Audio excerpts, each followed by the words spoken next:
Bienvenue à Toulouse. Merci.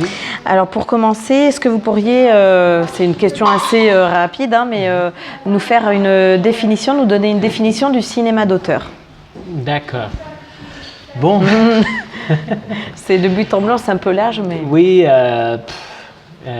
peut-être cinéma d'auteur peut concevoir une situation d'indépendance,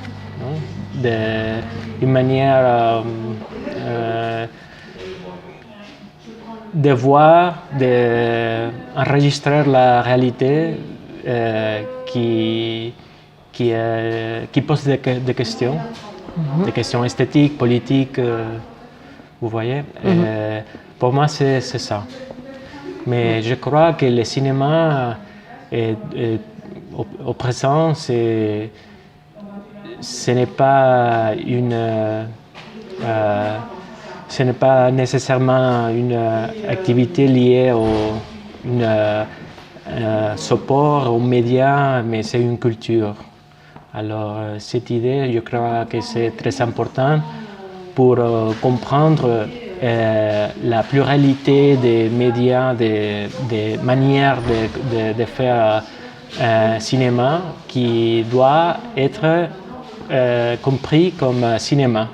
Par exemple, ce moment, oui. C'est cinéma, c'est justement ce que nous faisons parce que nous sommes enregistrant des images mouvements. Oui. Et voilà, c'est une manière que je pense que c'est nécessaire pour faire le cinéma survivre. Oui, et justement par rapport à ça, et vous aviez dit que le cinéma c'était une histoire de culture, et culture veut dire aussi financement, et j'ai lu dans plusieurs articles que vous parlez justement de cette possibilité du financement public du cinéma, que ce devrait être une question d'État. Qu'est-ce que vous pouvez nous dire? Je suis absolument d'accord. Et c'est dommage que le gouvernement ne comprenne pas ça, mais bon, peut-être les politiciens les plus conservatifs ne comprennent pas qu'on voit la culture comme une chose, comme une espèce d'ennemi. C'est une chose qu'on vit toujours en Espagne, c'est horrible. Il n'y a pas d'intérêt pour penser que la culture c'est une chose nécessaire et que le dialogue, donner l'espace et le temps aux gens dans leur discipline de s'exprimer et faire dialoguer avec autre culture, c'est une chose absolument nécessaire. On voit toujours la culture comme une chose folklorique, que bien sûr c'est important de soutenir, mais aussi c'est important de laisser les artistes, les penseurs, de n'avoir peur de se perdre dans leur pensement. Et cette liberté, c'est une chose qu'il faut défendre. Et alors, bon, il y a un mouvement cinéma en Espagne qui pense comme ça. Et alors, on ne reçoit pas aucune subvention, mais on fait un cinéma de la précarité, mais bon, c'est important.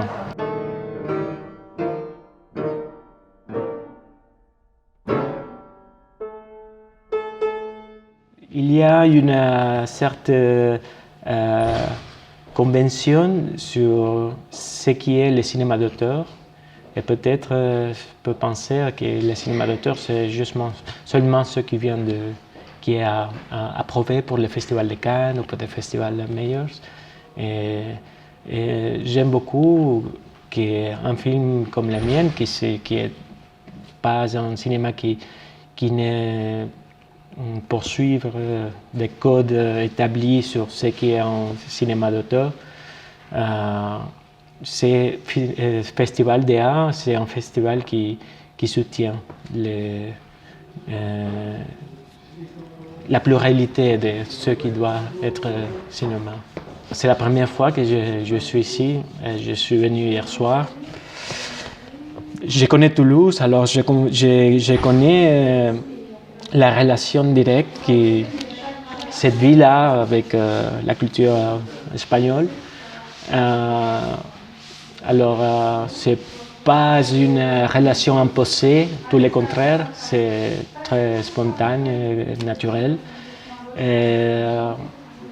J'aime beaucoup que cette initiative vive parce que c'est toujours nécessaire. On vit beaucoup un moment de ces extrêmes droits réagissant. En Espagne, c'est horrible maintenant. Vive l'art, abajo las banderas, les drapeaux. Oui.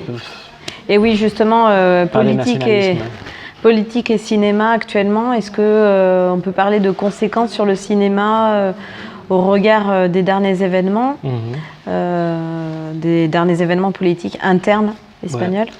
Oui, il y a beaucoup de cinéastes qui ont cet esprit, cette volonté de faire un cinéma très activiste et qui donne une vision différente, revendique des minorités et des situations qui sont au présent à Barcelone, en Espagne en général.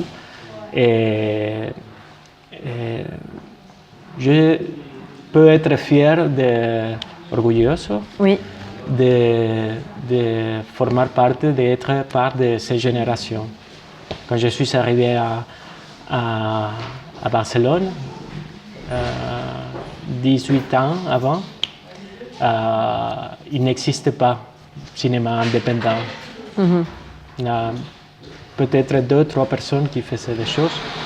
Mais maintenant, on peut dire qu'il y a un groupe important et grand qui revendique l'expérimentation et l'esprit politique qui existait en Espagne, mais peut-être pendant la transition, il est disparu.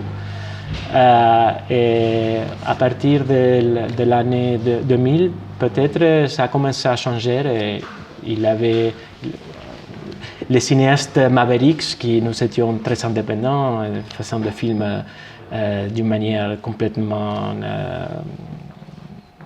personnelle, artisanale. On a commencé à nous rencontrer, nous connaître et de nous aider. Et c'est des choses que pour moi c'est important. Et c'est pour moi, dans ce moment, c'est important d'être ici. Moi, que je suis vénézuélien d'origine, dans un festival espagnol, et que je suis ici aussi avec un film russe. Alors c'est le genre de choses que je veux revendiquer.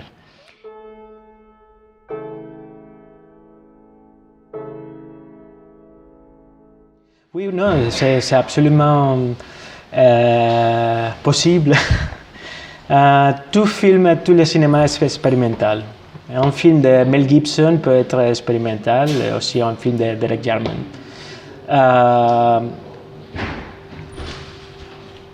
Oleg, c'est quelqu'un qui pense que l'art ne doit être une chose bourgeoise, commode.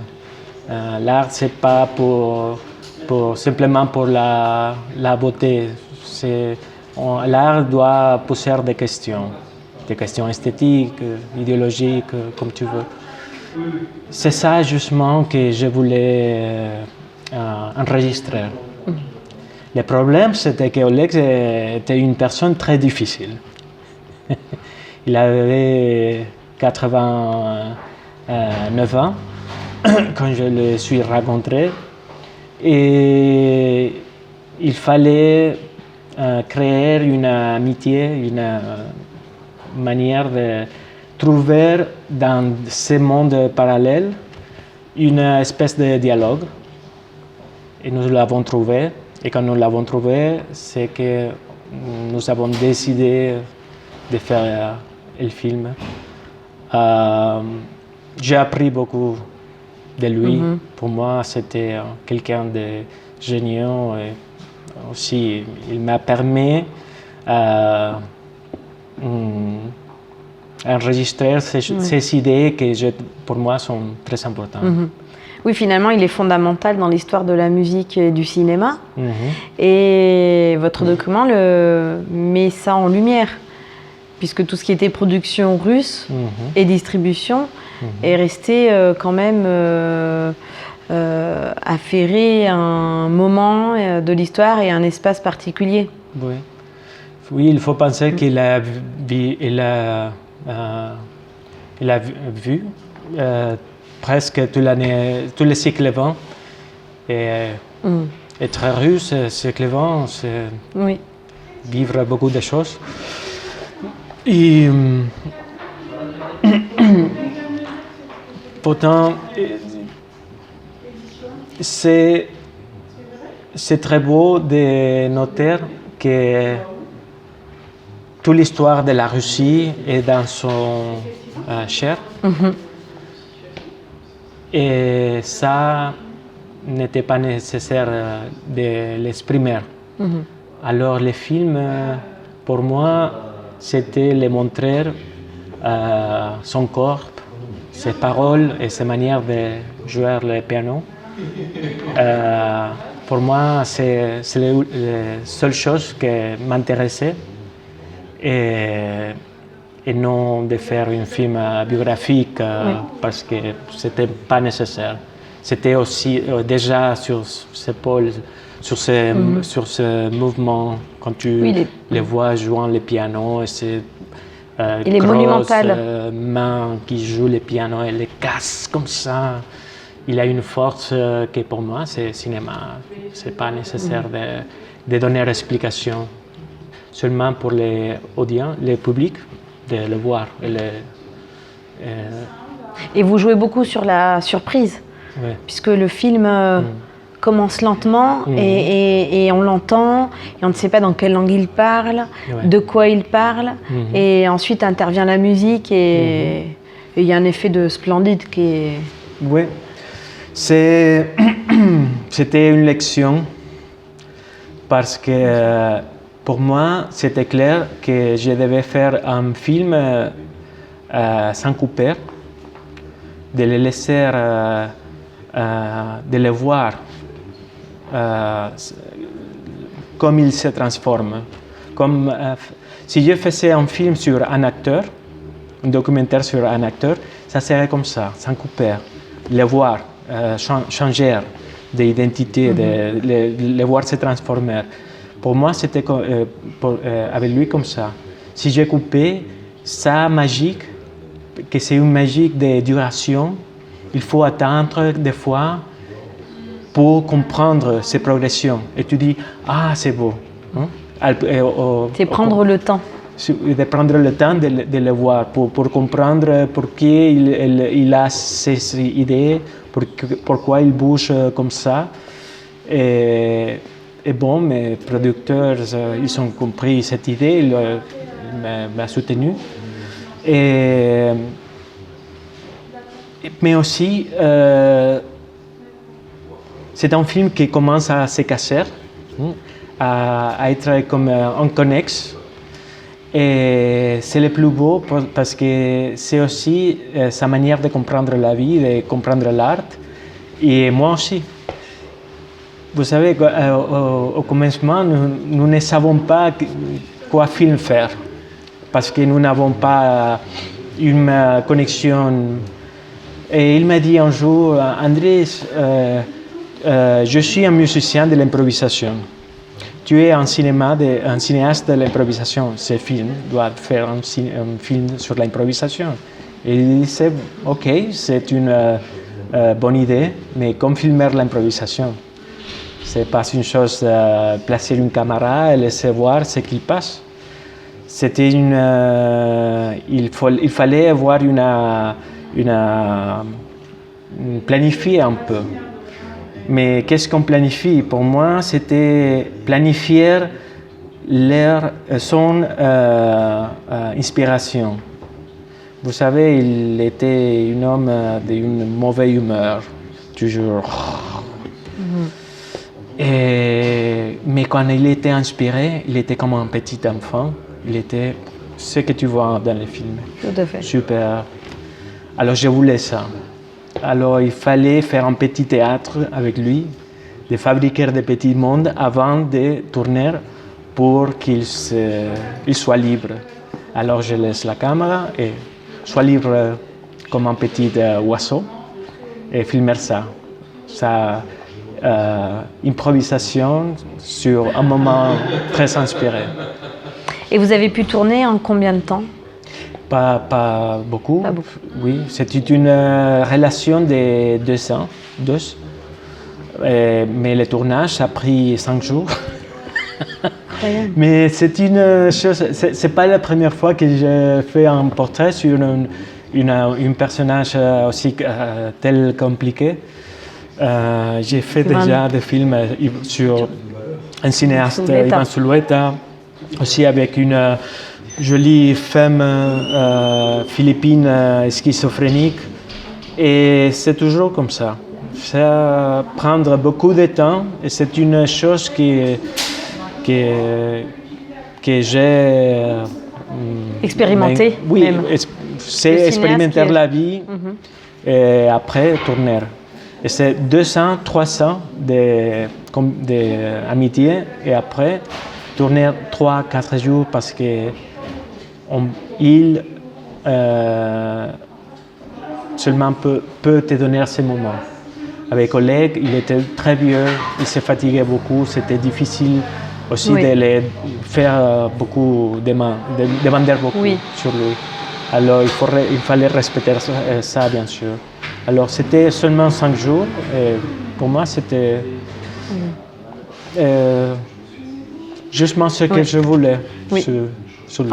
À l'image, c'est un concentré de génie qui a été capté, d'après moi. Et vous avez obtenu des autorisations facilement, pas d'obstacles pour tourner justement et pour toutes les images? Oui, pas de problème parce que toutes les locations, c'était clair parce que c'est un rapport avec l'Ermitage. C'est un rapport de plus de 30 ans. Alors oui, tourner dans l'Ermitage, c'est très difficile, c'est très bureaucratique et c'est cher aussi. Mais parce que c'était un film sur lui, on m'a laissé filmer. Alors j'ai eu la chance d'être là et voir la possibilité de filmer.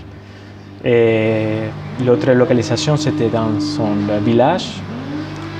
Le problème, c'était qu'il acceptait de me laisser filmer là, parce que Hermitage et son village, ils ont été son sanctuaire. Alors personne ne peut pas entrer dans ce monde. Et il fallait attendre au moment qu'il avait la confiance de me laisser entrer. Alors, Et vos prochains projets? Vous avez peut-être fini de tourner, je crois que vous avez l'habitude de tourner régulièrement. Oh, je suis très heureux parce que je serai le mois prochain, je serai à la Russie une autre fois pour commencer un autre film. C'est une région qui m'intéresse. Alors j'ai seulement des moments en paysage et je commencerai à faire une recherche sur la région de Carélia, qui est une région qui m'intéresse beaucoup.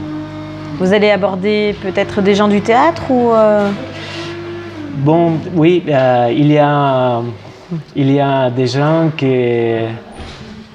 Oui, il y a un groupe de théâtre qui m'intéresse. Il y a un musicien qui m'intéresse, mais aussi il y a des chamans, qui c'est une chose un peu inusuelle à la Russie. Mais c'est une région avec une tradition pagane, pas chrétienne. Et que c'est absolument intéressant et différent dans la Russie. Je vous remercie beaucoup. Merci à vous.